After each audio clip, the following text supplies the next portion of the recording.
கடந்த பிரஸ்மீட்ல நீங்க பேசும்போது சில விஷயங்கள் தொடர்பா முதல்வர் கிட்ட பேசுறதுக்கு நீங்க ரெடியா இருக்கிற மாதிரி சொன்னீங்க. நீங்க அது தொடர்பா நிறைய முயற்சிகள் எடுத்திருந்திருப்பீங்க.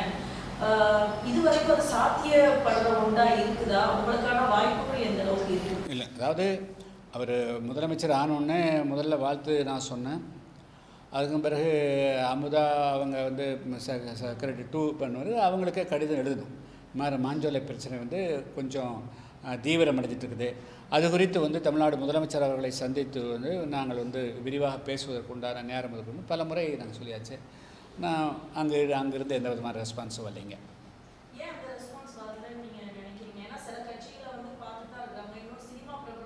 இல்லை, நாங்கள் சினிமா பிரபலம் இல்லை அப்படிங்கிறது எல்லாருக்கும் தெரியும் ஆச்சுங்களா. ஆனால் இந்த மாதிரி முக்கியம் அதை வந்து வடிகட்டுறத ஆள் வச்சுக்கிறாங்களே.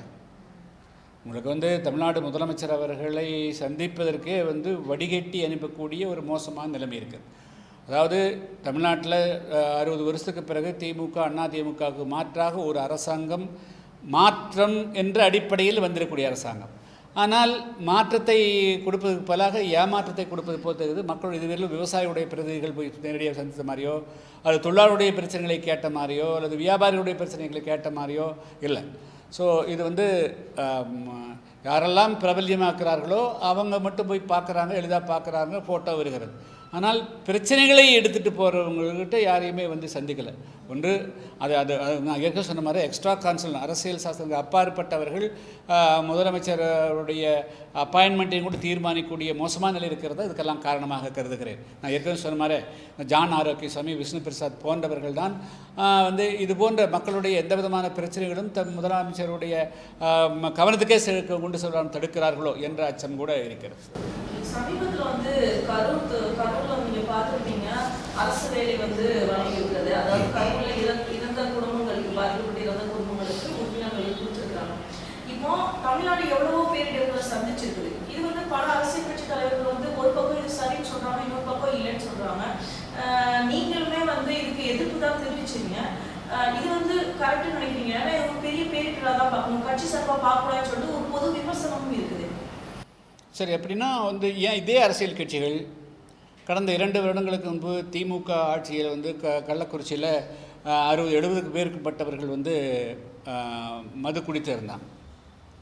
அவர்களுக்கு வந்து 10 லட்ச ரூபா முதலமைச்சர் அவர்கள் ஸ்டாலின் அவர்கள் கொடுத்த போதும் கூட குடிக்கிறவங்களுக்கு கொண்டு போய் 10 லட்ச ரூபா கொடுக்குறியா அப்படின்னு விமர்சித்தாங்க. அதே போல் அதுக்கு வந்த ஆண்டு வந்து மரக்கணத்தில் வந்து ஒரு 20-30 பேர் இறந்தாங்க. ஸோ அப்போ வந்து தமிழ்நாட்டில் இந்த மாதிரி அரசு வேலைகள் வழங்குவது குறித்து வந்து ஒரு கொள்கை முடிவு எடுக்கணும் தான் நான் வந்து இருப்பேன். என்று சொன்னால் ஒவ்வொரு அரசியல் கட்சியும் தாங்கள் ஆட்சிக்கு வருகின்ற பொழுது அவர்கள் வந்து அரசியல் நோக்கத்தோடு தான் முடிவெடுப்பதாக தெரியுது தவிர அவர்கள் வந்து ஒரு பொது நோக்கத்தோடு எடுத்ததாக தெரியல. அதனால் இது குறித்து வந்து ஒரு எல்லாருடைய கருத்தையும் கேட்டு முடிவெடுக்கணும். சில பேர் சொல்கிறாங்க விபத்து நடந்தாலும் கூட கொடுக்கணும் அப்படின்னு சொல்லிட்டு.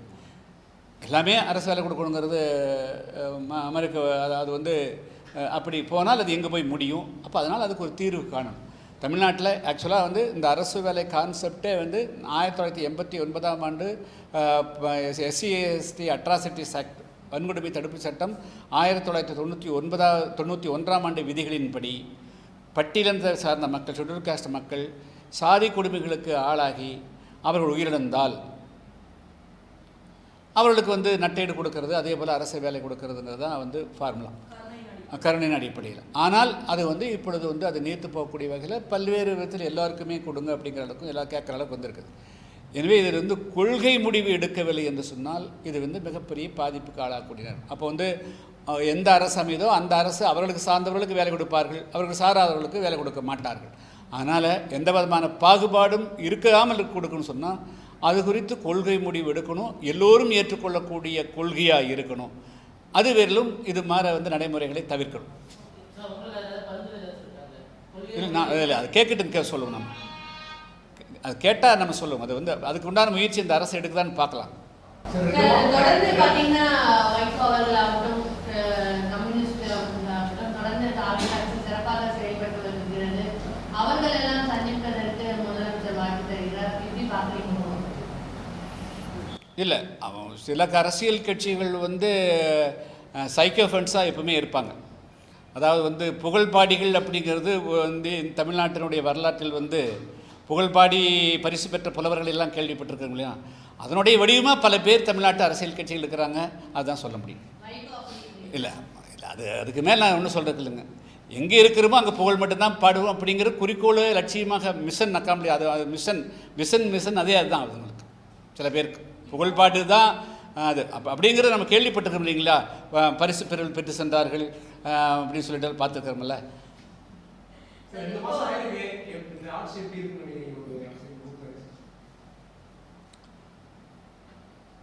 ட்ரெயினுக்குள்ளே உட்கார்ந்த பிறகு ரயில்வே ஸ்டேஷன் போயிட்டோம், ட்ரெயினுக்குள்ளே ஏறிட்டோம், ட்ரெயின் மூவ் ஆக மாட்டேங்குது. உங்களுக்கு வந்து இந்த ரிலேட்டிவிட்டி, அந்த ஐன்ஸ்டீனுடைய ரிலேட்டிவிட்டியில் நாம் உட்காந்துருப்போம், இன்னொரு ட்ரெயின் போகும், நாம் போகிற மாதிரி தோணும். அந்த மாதிரி பக்கத்தில் இருக்கிற அரசாங்கம் எல்லாம் போகுது. இதே நேரத்தில் கேரள அரசாங்கத்துக்கு வந்து ஆட்சி மாற்றம் வருது, அவங்க நல்லா செயல்படுறாங்க. மேற்கு வங்க அரசு நல்லா செயல்படுது. தமிழ்நாட்டில் அரசாங்கம் நின்ற இடத்துலையே நின்று கொண்டிருக்கிறது. எப்படிங்க? தமிழ்நாட்டு மக்கள் தான் உட்காந்துருக்குறாங்க எல்லாருமே.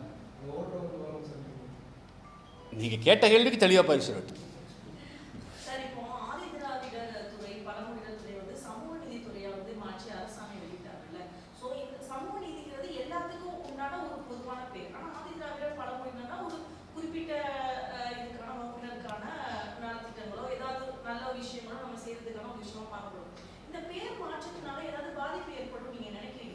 அதாவது இந்த ஆதிராவிடங்கிற பேர் வந்து இருக்கக்கூடாது, இது பொதுவான பேர் இருக்கணுங்கிறது நான் 1996 நான் வலியுறுத்திட்டு வரேன்.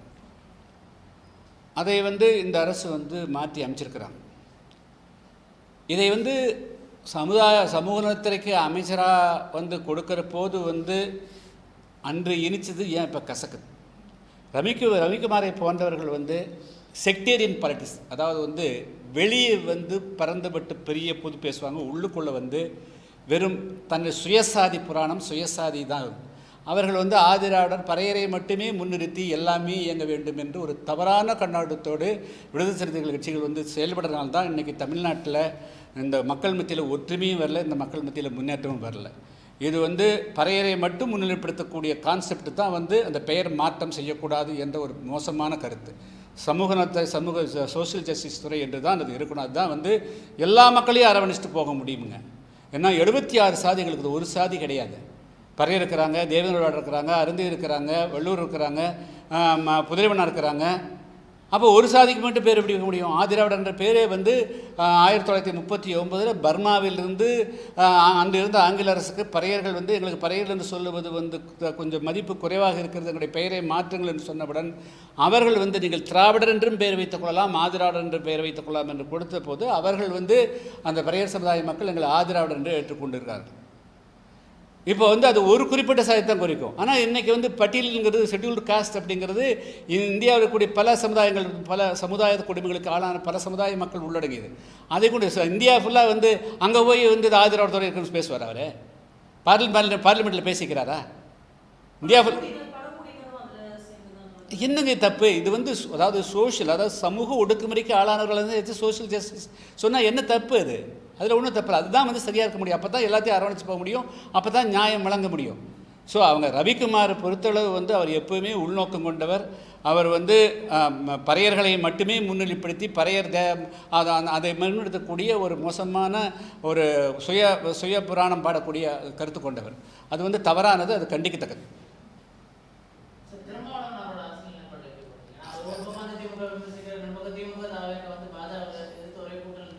அது அவருக்கே வெளிச்சம். இந்தியாவில் வேறு யாரும் வந்து காலை 11 மணிக்கு சொல்லிட்டு 1 மணிக்கு அது மறுக்க முடியாது. மீண்டும் 3 மணிக்கு வந்து அதையே மாற்றி பேச முடியாது. அது சில பேருடைய திறன், அது அவ்வளோதான் சொல்லுவோம்.